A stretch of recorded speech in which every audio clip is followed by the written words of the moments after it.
Welcome back.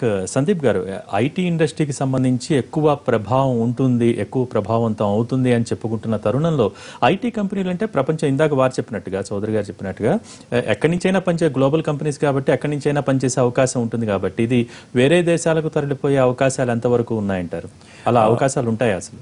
Yes sir. ఒక్కటి ఏంటంటే మనకి ఇక్కడ కొంచెము మనం కూడా ఇంకా స్టడీ చేయాల్సిన అవసరం ఉంది. ఒకవేళ గనక ట్యాక్స్ అంటే ఒకవేళ ఆఫ్ షోర్ వర్క్ ఇస్తే గనక ట్యాక్స్ ఏదన్నా అడిషనల్ ట్యాక్స్ ఏదన్నా వేశారు అనుకుంటే గనక డెఫినెట్గా ఆ ఇంపాక్ట్ అంటే అక్కడి వరకు అక్కడే ఆగిపోతుంది. ఒకవేళ గనక సిమిలర్ వే కంటిన్యూ చేస్తే గనక ఆబ్వియస్గా అక్కడ ఉండే వర్క్ వేరే డిఫరెంట్ పార్ట్స్ అది మేజర్గా మనకి చౌదరి గారు ఇప్పటిదాకా చెప్పినట్టు మేజర్గా ఇండియాకే బెనిఫిట్ అవుతా ఉంటుంది. అండ్ ఇక్కడ ఉండే ఎంప్లాయ్మెంట్ ఇతర దేశాల కంటే ఐటీ విషయంలో అప్పుడు ట్యాక్స్ కనుక లేకపోతే ఇప్పుడు ఉండే head count 40 lakhs head count ఉంది. ఆబ్వియస్ గా 40 lakh హెడ్ కౌంట్ ఇంకా కూడా హైయెస్ట్ అయ్యే అవకాశం ఉంది. అండ్ ఇవాళ మనము తెలంగాణలోనే తీసుకున్నట్టయితే 4 lakh ఎంప్లాయ్మెంట్ ఉంది సార్. అది డబల్ అయ్యే ఆస్కారం కూడా ఉంది. అండ్ దాంతో పాటుగా ఎంప్లాయ్మెంట్, ఐటీ ఎంప్లాయ్మెంట్ తో పాటు ఒక ఐటీ ఎంప్లాయ్మెంట్ ముగ్గురు అంటే ఇండైరెక్ట్ ఎంప్లాయ్మెంట్ క్రియేట్ చేస్తుంది. అంటే ఏదైతే సపోర్ట్ స్టాఫ్ ఉంటుందో మనకి మా క్రాబ్ డ్రైవర్ కావచ్చు, నెక్స్ట్ ఒక సెక్యూరిటీ గార్డ్ కావచ్చు, క్యాంటీన్స్ కావచ్చు. అండ్ దాంతోపాటు మీరు ఐటీ కంపెనీస్ చుట్టుముట్టు చూస్తే చిన్న చిన్న అంటే టిఫిన్ సెంటర్స్ కావచ్చు, టీ స్టాల్స్ కావచ్చు, ఒక పెద్ద ఎంప్లాయ్మెంట్ అంటే పెద్ద రెవెన్యూ అక్కడ జనరేట్ అవుతూ ఉంటుంది. సో ఆబ్వియస్గా మనం అక్కడ కనుక బర్డెన్ లేదు అనుకుంటే, అడిషనల్ బర్డెన్ లేదు అనుకుంటే ఆబ్వియస్గా ఇండియా లాంటి కంట్రీకి అది నిజంగా. కానీ ప్రస్తుత తరుణంలో ఇప్పటికే మనం వార్తల్లో చూస్తున్నాం, ఉలిక్కిపడ్డ సిలికాన్ వ్యాలీ అనే ఇటువంటి హెడ్డింగ్స్ మనం చూస్తూ ఉన్నాం. ఐటీ దిగ్గజ కంపెనీలన్నీ కూడా ఇప్పటికే ట్రంప్ నిర్ణయాన్ని పూర్తిగా వ్యతిరేకిస్తున్న నేపథ్యం. కొంతమంది కోర్టులో మేము దావా వేస్తూ ఉంటారు, కోర్టు ద్వారా ప్రొసీడ్ అవుతా ఉన్నారు. ఇటువంటి అంటే నిరసన తెలుపుతున్న నేపథ్యంలో అంత ఈజీగా ఆ దేశం నుంచి, ఒకవేళ ట్యాక్స్ లేకపోయినా కూడా ఆ దేశం నుంచి పక్క దేశానికి తరలి వెళ్లే ధైర్యం ఎంతవరకు చేస్తాయనుకోవచ్చు? అంటే నేను అనుకునేదైతే డెఫినెట్ గా ట్యాక్స్ లేకుండా అయితే చేయరు సార్. అడిషనల్ బర్డెన్ మాత్రము అంత చేయకుండా అయితే చేయరు. అడిషనల్ బర్డెన్ అయితే డెఫినెట్ గా వేసుంటారు. సో అడిషనల్ బర్డెన్ వేస్తే మటుకైతే అగైన్ అక్కడున్న ఉద్యోగులకి, అంటే మన ఉద్యోగులకి, ఇక్కడ ఉన్న ఉద్యోగులకి, ప్రతి ఒక్కరికి కూడా అదొక బ్యాడ్ న్యూస్ అనే చెప్పుకోవాలి. అంటే నేరుగా ప్రభావం పడే అవకాశం, ఎగ్జాక్ట్లీ డైరెక్ట్ ప్రభావం పడుతుంది. రైట్. చౌదరి గారు, మీరేమంటారు? ఇప్పటికే మనం చూస్తూ ఉన్నాం, ఈ సవరణ బిల్లుకు సంబంధించి అనేక అనుమానాలు కూడా వ్యక్తపరుస్తూ ఉన్నారు. అసలు ఆ బిల్లులో ఏముందో ఇంతవరకు కూడా ఖచ్చితంగా తెలుసుకోలేని పరిస్థితి. కొంతమంది చెప్తున్నారు H1B వీసాదారులకి చాలా కఠినమైన పరిస్థితి అంటే, అలాగే గ్రీన్ కార్డ్ హోల్డర్స్ కూడా చాలా కష్టాలు ఎదుర్కోవాల్సిన పరిస్థితి ఉంటుంది. ఇటువంటి వార్తలన్నీ కూడా వస్తున్నాయి. మీరేమన్నా దానికి సంబంధించి స్టడీ చేశారా? దానికి సంబంధించి ఏమన్నా క్లారిటీ ఇవ్వగలరా? అంటే డెఫినెట్గా అండి, బాడీ షాపింగ్ చేసే కంపెనీస్కు ప్లేస్మెంట్ కంపెనీస్ అంటారు, వాళ్ళకి డెఫినెట్గా ఇంపాక్ట్ ఉంటుంది. కానీ మిగతా కంపెనీస్కి ఎవరైతే ఇండియాలో ఎక్కువ ఆఫ్షోర్ డెవలప్మెంట్ వర్క్ చేస్తున్నారో వాళ్ళకి పెద్ద ఇంపాక్ట్ ఉండదు. ఇన్ఫ్యాక్ట్ ఈ మధ్య కాలంలో మనం గమనిస్తే ఈ టెలికమ్యూటింగ్ చాలా ఎక్కువైపోయింది టెక్నాలజీ వల్ల. ఇప్పుడు చాలామంది ఇండియాలోనే, నేను కంపెనీకి బెంగళూరులో కంపెనీకి వెళ్తే వాళ్ళు 60% ఆఫ్ ది ఎంప్లాయీస్ ఇంటి నుంచి పనిచేస్తున్నారు. వాళ్ళ ఆఫీస్లో వాళ్ళ డెస్క్ స్పేస్ కూడా లేదు. ఇలాంటి తరుణంలో వాళ్ళు వర్చువల్ జాబ్స్ అంటారు. ఇప్పుడు వర్చువల్ జాబ్స్ ప్రపంచంలో ఎక్కడ ప్రతిభ ఉంటే అక్కడికి ఇచ్చేస్తున్నారు వర్క్. ఎందుకంటే వాళ్ళకి ట్రంప్ గారు ట్యాక్సెస్ వాళ్ళు తగ్గించినా, లేదంటే అవుట్సోర్స్ చేస్తే దాని మీద మళ్ళీ ఫైన్ వేసినా కూడా, అన్నీ కంప్యూట్ చేసినా కూడా వాళ్ళకి ఎక్కడైతే వాళ్ళకి ఆ critical man power, R&D man power, వాళ్ళకు కాస్ట్ ఎఫెక్టివ్ మ్యాన్ పవర్ ఉంటే ఆటోమేటిక్గా అక్కడికి వర్క్ వెళ్ళిపోతుంది. దాన్ని ఎవరు కూడా ట్రంప్ ఆపలేరు, తర్వాత ఇంకోరు కూడా ఆపలేరు. ఎందుకంటే నేను ఇందాకే చెప్పాను, ఈ కంపెనీస్ అన్నీ కూడా వాళ్ళ మార్కెట్ US మార్కెట్ కాదు. ఇప్పుడు US మార్కెట్ అయితే ట్రంప్ కెన్ డిక్లేర్ మీరు వీటిని చేస్తున్నారు కాబట్టి ఇక్కడ ఏమి మీకు బిజినెస్ లేదని చెప్పడానికి లేదు. ఎందుకంటే all these companies are global companies and India, China is a very big market for these global companies. ఆటోమేటిక్గా వాళ్ళు ఏ ప్రోడక్ట్ డెవలప్ చేసినా, ఏం చేసుకున్నా కూడా వాళ్ళు ఆటోమేటిక్గా ఎక్కడ ప్రతిభ ఉంటే అక్కడ ఆటోమేటిక్గా జాబ్స్ వెళ్ళిపోతాయి. కాబట్టి ఈ టెక్నాలజీ, టెలికమ్యూటింగ్ కూడా ఎక్కువ జరుగుతుంది. కాబట్టి ఆటోమేటిక్గా మనకి న్యూ టెక్నాలజీ ఇప్పుడు ఏమవుతుందంటే ప్రపంచంలో పర్టికులర్ ఐటీ వల్ల lot of automation is taking place. ఈ చిన్న జాబ్స్ అన్ని వెళ్ళిపోతున్నాయి. ఈ చిన్న జాబ్స్ ఇదివరకు రోజుల్లో H1B వీసా తీసుకొని $60,000 వాళ్ళు పనిచేసేవాళ్ళు. కానీ ఇప్పుడు ఆ జాబ్స్ అన్ని ఆటోమేటిక్ ఉపయోగిస్తున్నాయి. ఆటోమేటిక్ అయిన దానివల్ల ఇండియా నుంచి H1లో పోయినా కూడా అవన్నీ హై ఎండ్ జాబ్స్. ఈ హై ఎండ్ జాబ్స్ ఆటోమేటిక్గా వాళ్ళు $100,000 దానికంటే పైన ఇవ్వాల్సిందే, ఎందుకంటే ఆ రిసోర్సెస్ నాట్ దట్ చీప్. కాబట్టి వీళ్ళు 60,000 నుంచి $1,00,000 పెంచినా కూడా పెంచిన జాబ్స్ ఎలాంటి జాబ్స్ అంటే very high end jobs. Cyber security professionals కానివ్వండి, డేటా అనలిటిక్స్ కానివ్వండి, blockchain technology professionals, they are not cheap. So ఇలాంటి వాళ్ళకి డెఫినెట్గా $100,000 ఇవ్వాలా, లేదంటే ఇంకా ఎక్కువ కూడా ఇవ్వాలి ఇండియా నుంచి తీసుకోవాలంటే. ఈ లో ఎండ్ జాబ్స్ అన్ని ఆటోమేటిక్గా అన్ని ఆటోమేటిక్ అయిపోయినాయండి. They are all got digitized. కాబట్టి మనం దాని గురించి ఎక్కువ ఏమైపోతుంది అని చెప్పేసి మీరన్నట్టుగా కూడా అవుట్ సోర్సింగ్ కానివ్వండి, ఆఫ్ షోర్ కానివ్వండి, అంటే ఇందా మీరు చెప్పినట్టు గ్లోబల్ కంపెనీస్ కాబట్టి ప్రపంచవ్యాప్తంగా ఎక్కడి నుంచైనా పని చేయించుకునే వెసులుబాటు కూడా ఉంటుంది. కానీ ప్రస్తుతం చూస్తుంటే ఈ సవరణ బిల్లులో 30% ట్యాక్స్ అని కూడా అంటూ ఉన్నారు. ఆ 30% ట్యాక్స్ బేర్ చేయడానికి ఎంతవరకు కంపెనీలు ముందుకు వచ్చే అవకాశం ఉందని మనం భావించాలి? అంటే ఈ ట్యాక్స్ కాంపోనెంట్ వేసినా కూడా but still it is economically viable. వాళ్ళకి ఇండియాలో అవుట్ సోర్స్ చేసి ఆ ప్రోడక్ట్ డెవలప్మెంట్, ఎందుకంటే టైం చాలా ఇంపార్టెంట్ అండి. ఇప్పుడు సపోజ్ ఈ టైంకి ఈ ప్రోడక్ట్ తయారు కాలేదనుకోండి, వాళ్ళు whole company will be out of business. వాళ్ళు దాన్ని చూస్తారా, లేదంటే అరే వాళ్ళు ట్యాక్స్ వేశారు కాబట్టి మనకు ఈ రిసోర్సెస్ చాలా కాస్ట్లీ అవుతుందని చెప్పి అట్లా ఆలోచిస్తారండి. వాళ్ళకి మనీ కంటే కూడా important timely delivery of the product is very important. వాళ్ళు ఆ టైమ్లీలో ఆ డెలివరీ, ఆ న్యూ ప్రోడక్ట్ కానీ న్యూ ఐపీ కానీ కనుక్కోలేదనుకోండి, ఎందుకంటే అమెరికా ఇప్పుడు చూస్తే they are all surviving on the new patents, intellectual property, all new ideas, ఇవన్నీ అక్కడి నుంచి వస్తున్నాయి. అవి టైమ్లీ రావాలి. వాళ్ళ కాంపిటీషన్ కంటే కూడా ముందు వాళ్ళు కనుక్కోవాలి, ఆ ప్రోడక్ట్ ముందుకు రావాలి. ఇది వరకు ప్రోడక్ట్ లైఫ్ సైకిల్ ఒక 1 year 2 years అట్లా ఉండేది. ఇవి ప్రోడక్ట్ లైఫ్ సైకిల్స్ అన్ని స్ట్రింక్ అయిపోతున్నాయి. 3 నెలలకు ఒక కొత్త ఫోన్ వస్తుంది, 3 నెలలకు ఒక కొత్త ప్రోడక్ట్ వస్తుంది. ఇవి తయారు చేయాలంటే మనుషులు కావాలండి. ఎక్కడున్నారు మనుషులు? మన ఇండియాలోనే ఉన్నారు. రైట్ చౌదరి గారు, అంటే మీరు చెప్పిన దాన్ని బట్టి ట్రంప్ ఇది కూడా బాట కూడా అమెరికా ఫస్ట్ అనేది ఇప్పుడు ఎంతవరకు ఈ సవరణ బిల్లులు కానివ్వండి, లేకపోతే మొన్న ఆంక్షలు విధించడం కానివ్వండి, ఏది బేరీజు వేసుకున్నా, ఏది పరిగణలోకి తీసుకున్నా ఎంతవరకు మొదటగా అమెరికన్లకు ఉద్యోగాలు వస్తాయని మనం భావించాల్సిన అవసరం ఉంటుంది. ఇప్పుడు మీరు అనేక చాలా చక్కటి పాయింట్స్ కూడా మీరు కోట్ చేశారు. ఇటువంటి తరుణంలో ఎంతవరకు అమెరికన్స్ ని తీసుకునే పరిస్థితులు ఉన్నాయంటారు? ఇప్పుడు అమెరికాలో అండి మొదటి నుంచి కూడా వాళ్ళకి ఈ సైన్స్ అండ్ టెక్నాలజీ ఏరియాలో వాళ్ళకి ఆ ఎడ్యుకేషన్ కానీ తర్వాత ఎవరు వెళ్ళేవాళ్ళు కాదు. అంతా 10th క్లాస్ తర్వాత, ఇంటర్మీడియట్ తర్వాత వాళ్ళు ఏదో ప్లంబర్ జాబో లేకుంటే డ్రైవర్ జాబో చూసుకొని వాళ్ళు వాళ్ళ కాలం మీద వాళ్ళు నిలబడే తత్వం అనమాట. కానీ అక్కడ ఏదో MSc బీటెక్ చదివి తర్వాత PhD చేసి ఆ తత్వం ఉన్న అమెరికన్స్ చాలా తక్కువ. కాబట్టి ఆ లో ఎండ్ జాబ్స్ మన వాళ్ళు ఎట్లా దాన్ని కంపీట్ చేయలేదు. మన వాళ్ళు కంపీట్ చేసేదంతా వెరీ హై ఎండ్ జాబ్స్. ఆ జాబ్స్ తయారు చేయడానికి అమెరికాలో వాళ్ళ మనుషులు లేరు. ఆటోమేటిక్గా ఎవరికైతే ఆ టెక్నాలజీ ఉందో, ఎవరికైతే ఆ డిగ్రీస్ ఉన్నాయో, ఎవరికైతే ఆ నైపుణ్యం ఉందో వాళ్ళు ప్రపంచంలో ఎక్కడున్నా కూడా వాళ్ళకే వస్తాయి ఉద్యోగాలు. కాబట్టి మన వాళ్ళు H1లో వాళ్ళు $1 lakh పెట్టినా కూడా మనకి ఇక్కడ నుంచి H1 వాళ్ళు తీసుకెళ్తారు. $1,50,000 పెట్టినా కూడా H1 వీసా తీసుకొని మన వాళ్ళకు ఇండియన్స్ కి, మన ఆంధ్రులకి అక్కడ ఉద్యోగ అవకాశాలు ఉంటాయి.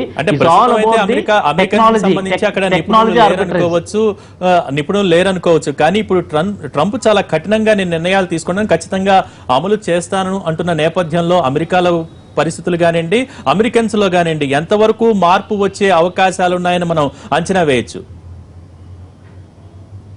అంటే ఇవన్నీ గ్లోబల్ బిజినెస్ డైనమిక్స్ అండి. ఇవి politician cannot dictate this global business dynamics.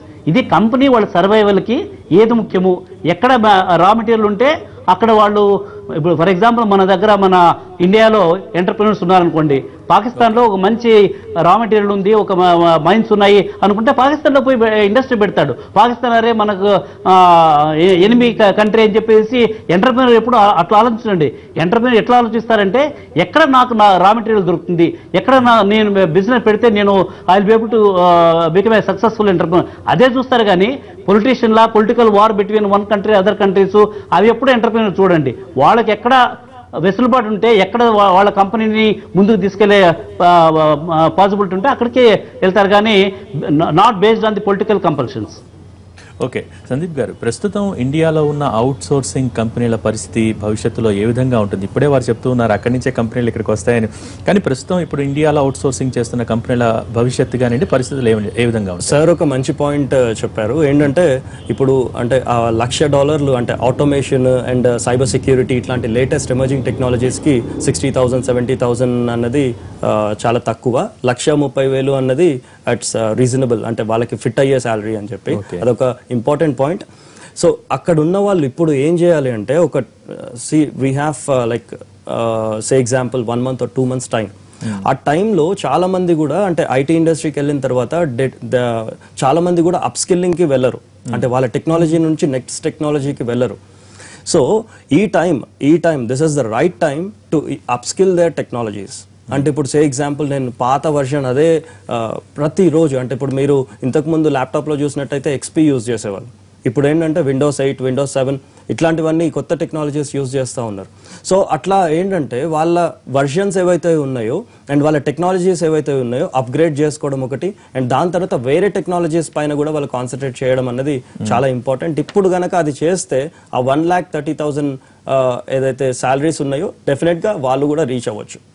Right పవిత్ర గారు, అమెరికాలో శాస్త్ర సాంకేతిక రంగం కనుక మనం చూసినట్లయితే అక్కడ చాలా మంది నిపుణులు తక్కువగా ఉన్నారు, కేవలం విద్యార్థుల సంఖ్య కూడా చాలా తక్కువగా ఉంటుంది. అంటే ఇటువంటి తరుణంలో అమెరికా ఇక్కడ వెనక్కి అడుగులు వేసే అవకాశాలు ఎక్కువగా ఉన్నాయని కొంతమంది నిపుణులు విశ్లేషిస్తూ ఉన్నారు. ఎంతవరకు ఈ విధంగా జరుగుతుందని మనం అనుకోవచ్చు? అమెరికా వెనకకు వెళ్ళడం అనేది జరగదండి. ఎందుకంటే అక్కడ ఇప్పుడు ట్రంప్ చేసిన మూవ్ ఏంటంటే తన కంట్రీలో ఉన్న వాళ్ళకి ప్రొవైడ్ చేస్తాడు jobs, and on top of it అది కాకుండా he's going to take highly skill. ఇప్పుడు మనకి H1Bలో ఇండియా నుంచి అక్కడికి వెళ్ళే వాళ్ళు ఎలా అయిపోయారంటే ఎలా పడితే అలా వెళ్తున్నారు. అంటే వాళ్ళు ఎక్స్పీరియన్స్ పెంచేసుకుని కన్సల్టెంట్స్ ఇన్వాల్వ్మెంట్ ఉండడం వల్ల వాళ్ళు ఎలాగొట్టా ఎవరిని పడితే వాళ్ళని జాబ్లోకి తోయడం అనేది అలవాటు అయిపోయింది. ఇప్పుడు ఆ స్క్రూటినీ ప్రాసెస్ అనేది ఇప్పుడు చాలా ఇంటెన్సిఫై చేశారు. దానివల్ల ట్రంప్కి అడ్వాంటేజ్ ఏంటంటే ఒకవేళ తీసుకునే వాళ్ళని కూడా he's going to get highly skilled people. And on top of it అక్కడున్న H1B ఆల్రెడీ ఉన్న వాళ్ళకి they're already getting good salaries. ఇందాక సార్ చెప్పినట్టు 1,30,000 కాదు 1.5 $500,000 కూడా వస్తుంది వాళ్ళకి సాలరీస్. అలాంటి వాళ్ళ మీద ఎఫెక్ట్ ఉండదు. ఇప్పుడు ఆల్రెడీ ఎగ్జిస్టింగ్ వాళ్ళు బికాస్ వాళ్ళు ఆల్రెడీ సిస్టంలో ఉన్నారు కాబట్టి వాళ్ళకి అలవాటు అయిపోయి they will get a better life style also. So ఓవరాల్గా చూస్తే కట్ ఎక్కడ జరుగుతుంది అంటే ఇంతకుముందు డాలర్ డ్రీమ్స్ అని ఎలా పడితే అలా ఏది చదివినా కూడా అమెరికా వెళ్ళిపోయి జాబ్ వచ్చేస్తుంది అనేది ఇప్పుడు ఉండదు.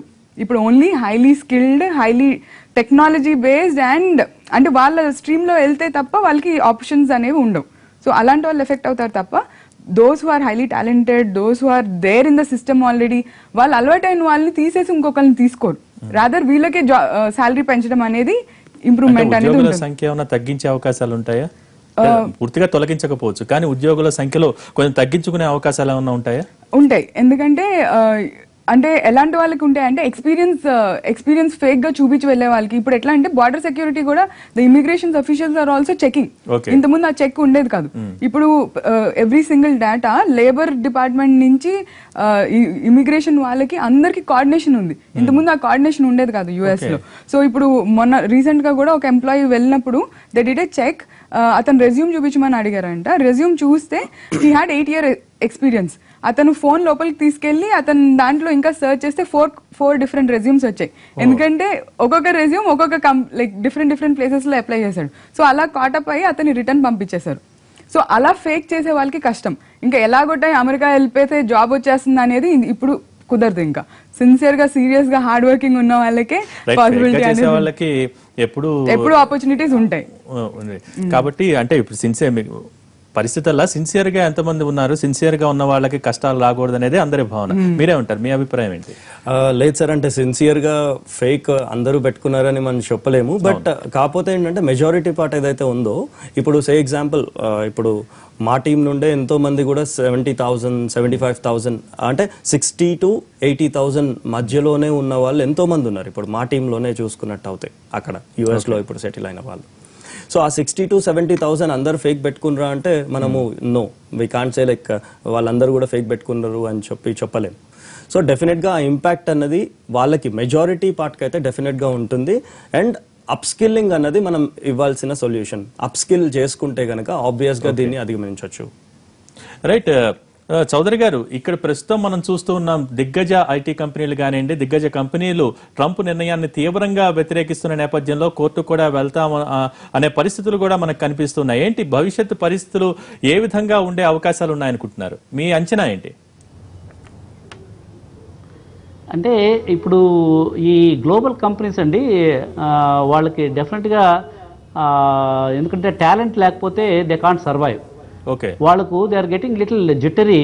అంటే ఈ టాలెంట్ అంతా స్టాప్ చేసేస్తే వాళ్ళు అలాంటి talent they are not able to access the talent అనుకుంటే వాళ్ళ company survival it becomes a problem. ఎందుకంటే అక్కడ నుంచి సడన్గా R&D బేస్ ఇంకొక కంట్రీకి షిఫ్ట్ చేయాలన్నా కూడా చాలా కష్టం అనమాట. ఆ తరుణంలో they're all getting worried what is going to happen. అందరినీ ఇప్పుడు చాలామంది కొంతమంది ఇరానియన్స్ కూడా ఇంటరాక్ట్ అయ్యాను. చాలా టాలెంటెడ్ పీపుల్ ఆర్ దేర్. టాలెంట్కి చూడాలి కానీ వాళ్ళు ఏంటి, వాళ్ళు ఏ కంట్రీ నుంచి వచ్చారు, ఇవన్నీ కూడా అవి they are not correct decisions. Particular America మొదటి నుంచి కూడా ఏ దేశము అవలంబించాలి అలాంటి మంచి పాలసీలు. టాలెంట్ ఎక్కడుంటే నాలెడ్జ్ వాళ్ళు ఎక్కడున్నా కూడా వాళ్ళని they use to welcome with citizenship with green card and all that. అలాంటిది కంప్లీట్గా 180 degrees out of phase decision తీసుకుంటే it's going to impact the American economy. అది వాళ్ళంతా కూడా వరీ అవుతున్నారు, ఏ ఫ్యూచర్ ఎట్లుంటుంది. If you're not able to attract the talent how can be survive. ఈ ఇంటలెక్చువల్ ప్రాపర్టీ న్యూ ప్రోడక్ట్స్ ఎట్లా డెవలప్ చేయాలా, ఇవన్నీ they're all worrisome for them. అదే మన సర్వీసెస్ కంపెనీస్ ఉన్నాయనుకోండి, సర్వీసెస్ కంపెనీస్కి అంత ఇంపాక్ట్ ఉండదు. వేరే ప్రోడక్ట్ కంపెనీస్కి talent availability is the very very important. That's reason why all these companies are getting worried. అంటే చౌదరి గారు, ప్రపంచవ్యాప్తంగా నిరసనలు వ్యక్తమవుతున్న ప్రస్తుత తరుణంలో ఈ H-1B వీసా సవరణ బిల్లు ఏదైతే ఉందో ఇది ఎక్కువ శాతం ఆమోదం పొందే అవకాశం లేదు అని కూడా చాలా మంది విశ్లేషిస్తున్నారు. ఈవెన్ అమెరికన్స్ లో కూడా చాలా మంది వ్యతిరేకిస్తున్నారు. కాబట్టి ఇది ఆమోదం పొందే అవకాశం లేదు. గతంలో మనం ఒబామా కేర్ హెల్త్ బిల్లు చూసాం, 2 సార్లు వెనక్కి వెళ్లిపోయిన సందర్భం. అలాగే జరుగుతుంది, ఆ అవకాశం లేదని కూడా చెప్తూ ఉన్నారు. ఎంతవరకు దీంట్లో మనం ఎక్స్పెక్ట్ చేయొచ్చు? ఎటువంటి అంచనాలకు రావచ్చు? కరెక్ట్ అండి. America is a capitalist driven company. అక్కడ everything is not a communist country. So వాళ్ళ కార్పొరేట్స్, వాళ్ళ డెసిషన్స్, వాళ్ళ సర్వైవల్, వాళ్ళ కామర్స్ చాలా ఇంపార్టెన్స్ తీసుకుంటారు. ఎనీ పొలిటీషియన్ కూడా వాళ్ళ కంపెనీస్ సర్వే కావాలి వాళ్ళకి. ఎందుకంటే వాళ్ళ మెయిన్ ఎకానమీ తర్వాత ఆల్ ద మనీ ఎట్లా వస్తుందంటే అక్కడున్న ఇంటలెక్చువల్ ప్రాపర్టీ కంపెనీస్ సర్వైవ్ అయ్యి వాళ్ళు ఎక్స్పాండ్ చేస్తేనే వాళ్ళకి ఆ డబ్బులు వస్తాయి, ఆ ఎకానమీ వస్తుంది. కాబట్టి it's all driven by the corporates, driven by the capitalist. కాబట్టి ఆ ప్రెషర్స్ వల్ల I think he may soften this some of the decisions which he's already thinking of taking. Okay, మీరేంటారు? అంటే ఇక్కడ పరిస్థితి H-1B వీసాకి సంబంధించిన లేకపోతే ఇతర వీసాదారులకు కూడా ఈ ఎఫెక్ట్ ఉండే అవకాశం ఉంది. ఎందుకంటే H-1B4 మీద కూడా అక్కడ వర్క్ చేసుకోవడానికి ప్రస్తుతం అవకాశం ఉంది. ఇప్పుడు నేరుగా అది క్యాన్సిల్ అయ్యే అవకాశం ఉంటుందా? ఏంటి పరిస్థితులు ఎలా ఉండొచ్చు? ఇప్పుడు కూడా ఆయన క్యాన్సిలేషన్ అని ఎక్కడ అనట్లేదండి. ఓన్లీ థింగ్ చేసింది ఏంటి, 89లో మనకి $60,000 ఏదైతే ఉందో దాన్ని డబల్ చేశారు. ఈజ్ నాట్ డైరెక్ట్ గా హిట్ చేయట్లేదు because he can't take that chance. ఎందుకంటే that country is dependent on people from India. వాళ్ళు డైరెక్ట్ గా 100% చేయలేరు, ఎందుకంటే they don't have that local talent. వాళ్ళు ఇండైరెక్ట్ గా చేస్తున్నారు. ఓన్లీ థింగ్ ఆ క్యాప్ పెంచారు తప్ప డైరెక్ట్లీ వాళ్ళు ఏం చేయట్లేదు. మీరు చూస్తే ఫస్ట్ మిమ్మల్ని నేను అడిగిన క్వశ్చన్ కూడా అదే, $130,000 చేశారు, నా జీతం పెరిగిందని సగటు ఉద్యోగి ఆనందపడాలా, లేకపోతే త్రూ కంపెనీ ద్వారా ఉద్యోగి ప్రభావితం అవుతాడు కాబట్టి రేపు నా ఉద్యోగం ఉంటుందా పోతుందా అని బాధపడాలా? ఏంటి పరిస్థితి? అగమ్య గోచరంలో ఉన్నట్టే కదా పరిస్థితి, ఏమంటారు? సో నేను ఇందాక చెప్పినట్టు ఆల్రెడీ ఎస్టాబ్లిష్డ్ ఉన్న వాళ్ళు, అక్కడ వాళ్ళ టాలెంట్ ప్రూవ్ చేసుకున్న వాళ్ళకి ఇబ్బంది ఉండదు. బట్ ఎవరు ఇబ్బంది పడతారు అంటే బార్డర్ లైన్ లో ఉన్న వాళ్ళు, కొత్తగా వెళ్లాల్సిన వాళ్ళు, లేకపోతే అక్కడ already F1 visa student visa మీద ఉన్న వాళ్ళు, వాళ్ళకి ఏంటంటే వాళ్ళు if they can't continue their ఇంతకుముందు ఎవరు జాబ్స్ ఆర్ ఈజీ అండి యూఎస్ లో. ఇక్కడలా కాదు, ఇండియాలోనే కష్టం అంటారు. మీరు ఐటీ జాబ్ చూస్తే ఇండియాలోనే కష్టం, యూఎస్ లో ఈజీగా వస్తాయని అనేది ఉండేది. ఇప్పుడు అలా ఉండదు, పరిస్థితి అట్లా ఉండదు. సో రైట్, మీరే అంటారు. విద్యార్థుల పరిస్థితి ఏంటి? విద్యార్థులు తమ చదువు పూర్తి చేసిన తర్వాత అక్కడ ఇప్పటిదాకా పని చేసుకునే వీలుంది అని కూడా చెప్తూ ఉంటారు. రైట్ నౌ పరిస్థితులు ఏ విధంగా ఉంటాయి? Exactly sir. అంటే విద్యార్థులు ఎవరైతే మాస్టర్స్ అక్కడ చేస్తున్నారో వాళ్ళకి కొంత అంటే మాస్టర్స్ కి ప్రియారిటీ ఎట్లయితే H1 వాళ్ళకి ఇస్తున్నారో ఆబ్వియస్ గా వాళ్ళకు ఒక యాడెడ్ అడ్వాంటేజ్ అని చెప్పొచ్చు. అంటే రిక్రూట్మెంట్ ప్రాసెస్ లో ప్రియారిటైజేషన్ లో వాళ్ళు ప్రియారిటీస్ కూడా సెట్ చేసినప్పుడు అక్కడ లోకల్ యూనివర్సిటీస్ నుండి కనుక మాస్టర్స్ కానివ్వండి, నెక్స్ట్ బ్యాచిలర్స్ కానివ్వండి చేస్తే కనుక వాళ్ళకి ఏదైతే ఆప్షన్ ఇచ్చినారో ఆబ్వియస్గా స్టూడెంట్స్కి అయితే ఇదిగా ఉంటుంది. అండ్ ఇక్కడ స్టూడెంట్స్ ఎవరైతే ఐటీ ఆస్పిరెంట్స్ ఉన్నారో మనం క్లియర్ కట్ మెసేజ్ ఇవ్వాల్సింది ఏంటంటే ఇప్పుడు జాబ్ సీకర్స్ ఏదైతే మెంటాలిటీ ఉందో ఆ జాబ్ సీకర్స్ యాటిట్యూడ్ తీసేసేసి జాబ్ క్రియేటర్స్ మెంటాలిటీని పెట్టుకోవాలి. దాన్ని డెఫినెట్ గా మనం అప్రిషియేట్ చేయాల్సింది కొన్ని స్కీమ్స్ ని సెంట్రల్ గవర్నమెంట్. అంటే ఇందాక వారన్నట్టుగా చౌదరి గారు అన్నట్టుగా మేక్ ఇన్ ఇండియా నినాదానికి ఏమన్నా బలం చేకూర్చే అవకాశం స్టార్ట్అప్ ఇండియా వారు చెప్పిన దాన్ని బట్టి నేను అడుగుతున్నాను. Exactly sir. Startup India standup India scheme ఉంది సార్.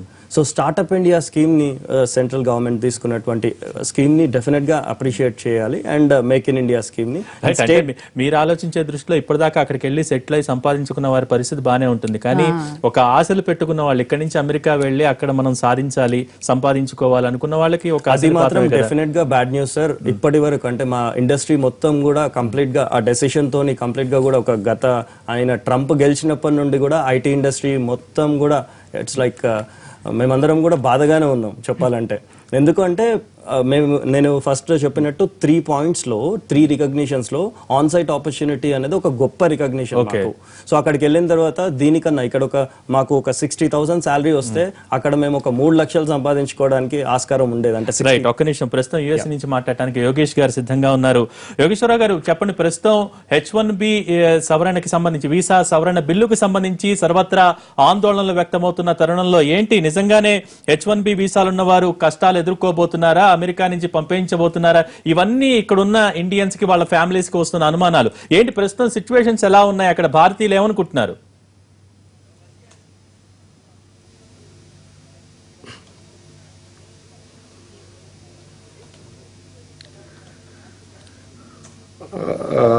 నిన్న డ్రాఫ్ట్ చేసిన ప్రకారం H1 డ్రాఫ్ట్ బిల్ ప్రకారం 65,000 మినిమం శాలరీ క్యాప్ ని 130K చేశారండి.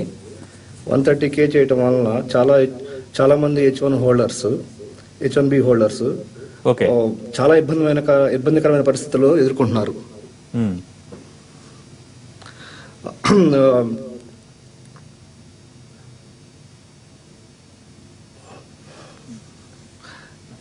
మా ఫ్రెండ్ పాత్ర మాట్లాడతారు ఒకసారి.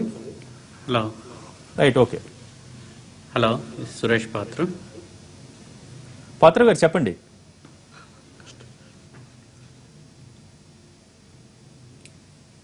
ఓకే.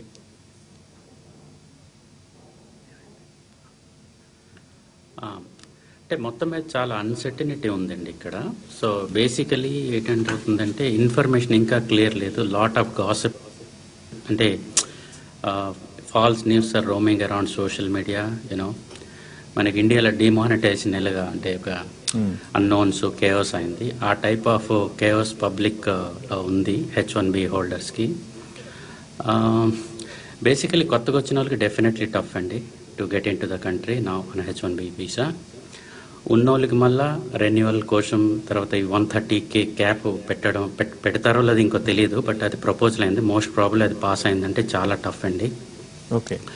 సో 70 to 70% ఇంపాక్ట్ ఉంటుందంటే H1B హోల్డర్స్.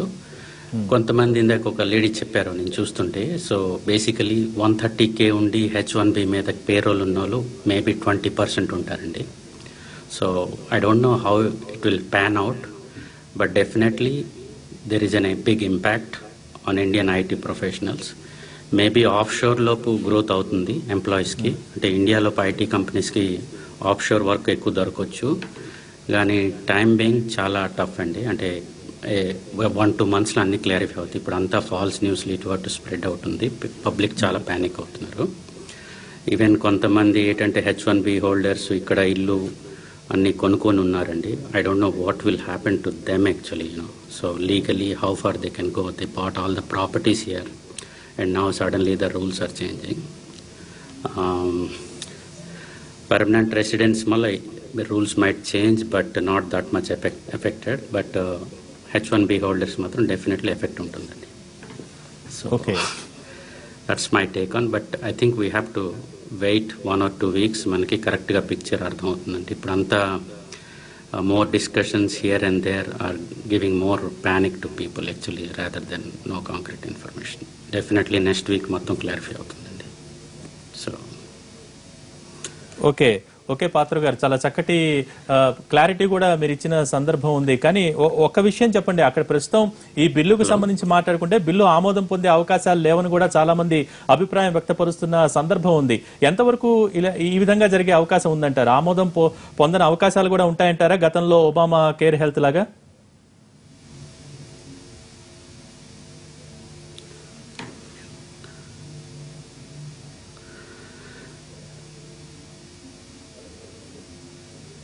లేదండి, అంటే ఇప్పుడు ఆయన వర్క్ పద్ధతి చూస్తుంటే పొందపోవడానికి ఛాన్సెస్ చాలా తక్కువ ఉందండి. పొందడానికే ఛాన్సెస్ ఎక్కువ ఉంది. ఎంత అపోజిషన్ ఉన్నా ఆయన చేయవలసింది చేస్తున్నారు. ఎందుకంటే ఆయన ఎలక్షన్ టైంలో ఏవేవి చెప్పారో ఆయన చేసుకుని వెళ్తున్నారు. సో మీకు తెలుసు కదా నిన్న జరిగింది, ఆయన రూల్ కి ఖండించగానే అటర్నీ జనరల్కి మార్చారు ఇక్కడ బేసికలీ. సో బేసికలీ ఉంటుంది, బట్ ఉన్ని పాయింట్స్లోపు 130K లిమిట్ అనేది బిగ్ స్టిక్కీ పాయింట్ అండి. ఆ లిమిట్ కానీ అట్లీస్ట్ 105K తెస్తే కొంచెం బాగుంటుంది. But maybe some negotiation will go. But at this point of time ఏంటి అనిపిస్తుంది అంటే 80% బిల్ పాస్ అవుతుందండి. రైట్, ట్రంప్ లక్ష్యం నెరవేరుతుంది అనుకోవచ్చా? అమెరికన్స్ కి మొదట ఉద్యోగాలు వస్తాయనుకోవచ్చా ప్రస్తుత పరిణామాల తర్వాత? ఇప్పుడు ఒకసారి I-140 అనే ప్రాసెస్ ఉందండి H1 మీద స్పౌజెస్కి. I-140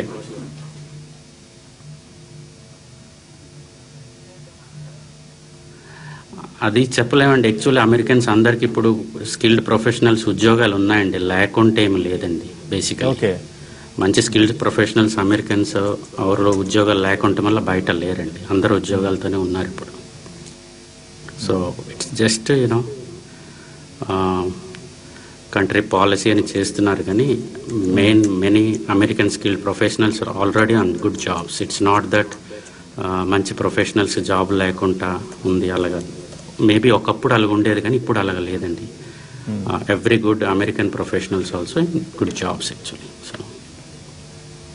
సో పాత్ర గారు, అంటే ప్రస్తుతం సిచ్యువేషన్స్ ఏ విధంగా ఉన్నాయండి? మొన్న ఎలక్షన్స్ టైంలో భారతీయులు పూర్తి స్థాయిలో ఎక్కువ శాతంలో వ్యతిరేకించారు ట్రంప్ని అని కూడా మనం పరిస్థితులు కూడా చూసాం. ప్రస్తుతం పరిణామాల నేపథ్యంలో అనేక పెద్ద కంపెనీలు కూడా, దిగ్గజ ఐటీ కంపెనీలు కానివ్వండి, ఇతర పెద్ద పెద్ద కానివ్వండి, ట్రంప్కు వ్యతిరేకంగా ఉన్నాయి, వ్యతిరేకంగా నిలబడుతున్నాయి అన్న పరిస్థితులు కూడా ఉన్నాయి. కోర్టుకు వెళ్తామని కూడా చెప్తూ ఉన్నాయి. ఇటువంటి సిచ్యువేషన్స్ లో ఏం జరగచ్చు? పరిణామాలు ముందు ఈ వీసాల మీద ప్రభావం కానివ్వండి ఏ విధంగా ఉండొచ్చని మీ అంచనా?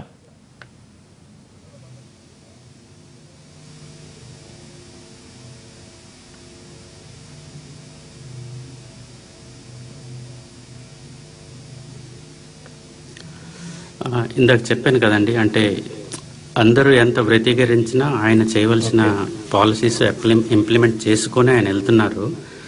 సో అదే చెప్పేది ఏంటంటే లీగాలిటీ వైజ్ ఈ పెద్ద కంపెనీస్ ఏం చేస్తారో ఏం చేయలేస్తారో అనేది ఎవరికి తెలియదు. వాళ్ళు ట్రై చేస్తున్నారు, కానీ ఇది ఎంతవరకు సక్సీడ్ అవుతారో time will tell actually. So that's all I can say actually. So people say so many things. మాకు తెలిసినంత వరకు legality wise you know how far we don't know much about legality. But చాలా మంది ట్రై చేస్తున్నారు. అది ఎంతవరకు success అవుతుందో ఒక 3-4 weeks లో మొత్తం పిక్చర్ క్లియర్ అవుతుందండి basically. Okay, thank you so much Patra గారు, అందుబాటులోకి వచ్చి మీ అభిప్రాయం తెలియజేసినందుకు. Right, thank you very much. మొత్తానికి కొత్తగా వస్తున్న వారికి మాత్రం ఇది ఒక అసనిపాతం, బట్ ప్రభావం ఉంటుంది కానివ్వండి, మనం వెయిట్ చేయాల్సిన సందర్భం ఉంది. చాలా చక్కటి క్లారిటీ ఇచ్చిన సందర్భం. ఫైనల్ గా గవర్నమెంట్ నుంచి, ఇండియన్ గవర్నమెంట్ నుంచి ఎటువంటి రియాక్షన్ మనం ఎక్స్పెక్ట్ చేయొచ్చు? ఏ విధంగా ఉండాలి? ఎగ్జాక్ట్లీ సార్, ఇక్కడ 2 aspects. అంటే ఫస్ట్ టెక్కీస్ నుంచి మనము అది తీసుకున్నప్పుడు టెక్కీస్ ట్రంప్డ్, అది మాత్రం యాక్సెప్ట్ చేయాల్సిందే. బట్ ఒక ఐటీ ఎంప్లాయర్గా మనం చూసినప్పుడు, ఐటీ ఎంప్లాయీగా చూసినప్పుడు టెక్కీస్ ట్రంప్డ్. బట్ ఐటీ ఎంప్లాయర్గా చూసినప్పుడు ఇప్పుడు ఏంటంటే అంటే కొత్తగా ఆలోచించవచ్చు. అంటే ఈ ఆంటర్‌ప్రెన్యూర్ వైపు అడుగులేసే విధంగా ఒక మంచి మెసేజ్, ఒక మంచి లెసన్ మనకి ట్రంప్ ఇచ్చినాడు. సో దానికి మనం ముందు వెళ్ళాలి. అండ్ మన జీడిపిని కూడా అంటే ఓన్లీ యుఎస్ మార్కెట్నే కాకుండా అండ్ డిఫరెంట్ మార్కెట్ని అండ్ మన జీడిపి వచ్చేసి ఓన్లీ $2.2 trillion ఉంది. వాళ్ళది వచ్చేసేసి అండ్ మనం చైనాని తీసుకుంటే $12 trillion ఉంది. సో మ్యానుఫ్యాక్చరింగ్ ఇండస్ట్రీ వైపు అండ్ ఇట్లాంటి డిఫరెంట్ సెక్టర్ వైపు కూడా మనం చూడాల్సిన అవసరం. థ్యాంక్ యూ వెరీ మచ్ అండి. ఈ రోజు డిస్కషన్ లో పార్టిసిపేట్ చేసినందుకు thank you very much. Chowdary garu మీకు కూడా ధన్యవాదాలండి. ఇది ఈ రోజు ఎన్టీవీ ప్రత్యేక